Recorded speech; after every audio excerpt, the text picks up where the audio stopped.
So what's up, y'all? So today I'm going to be doing an install for the LinQ system that goes on the back of the Spark. Drilling some holes, removing some screws, and just attaching the fuel can. Super easy. All you have to do is just remove nine of these 10 mil screws, and then also some T30 torque screws. There's about 3 on each side, 3 over here, and then 3 over here that you'll remove. So then all you have to do is just grab on the edge of this, pull a little bit out, and then lift up. And go around lifting up the edges.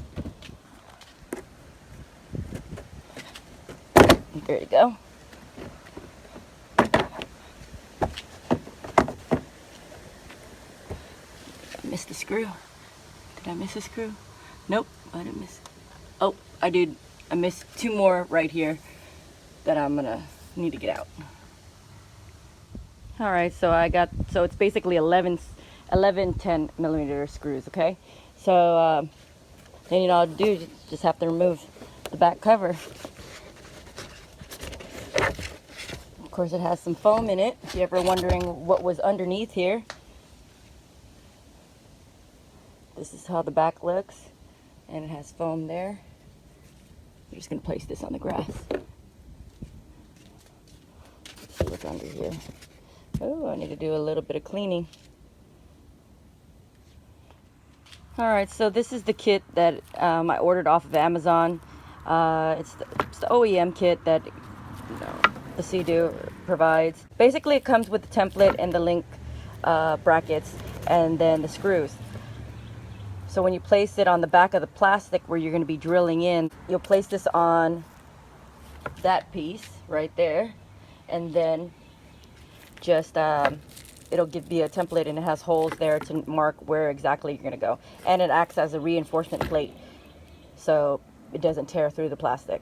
You can find the instructions. It gives you a little thing here. It doesn't come with the instructions, but it tells you. You can go to the instructions.brp.com website and look up, this piece to install it. Here's the other pieces. Here. And the screws. I had to get a moving blanket to place this. I don't want to get scratched at the back deck. So basically, you just line up this here. See how there's little notches here? You can just put them here, and it fits perfectly. You're gonna mark here in the 4 spots, and then drill. Decided to go the lesser route and not mark any holes and just drill into there. Working just fine. Now after drilling the holes, you place the plate back on.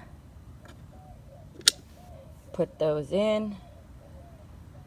Then you'll put the screws in. So basically you're going to flip it over.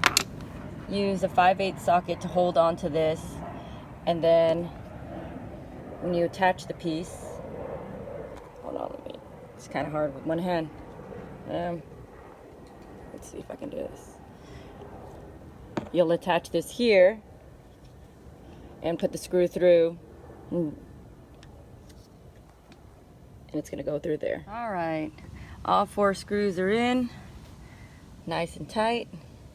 Now I just have to put the deck back on, and then I'll show y'all how the gas can's supposed to look on the back. All right, so I got the screws in, the deck on, and put the tank on just to test it out. This is how it looks. So we do a lot of touring sometimes, and go on these long rides, and it's nice to not have to have straps or anything, strap anything down. It'll be perfect. So all you do is basically slide in the can here, and then you lock it down. And this thing is not moving. See, I can shake it, and it's not going anywhere. Alright, so I'll try to put a link below. This took like less than 30 minutes to install. I'll try to put a link below on the fuel can, and the brackets. Hope y'all enjoyed the video. Please subscribe, like, and comment below.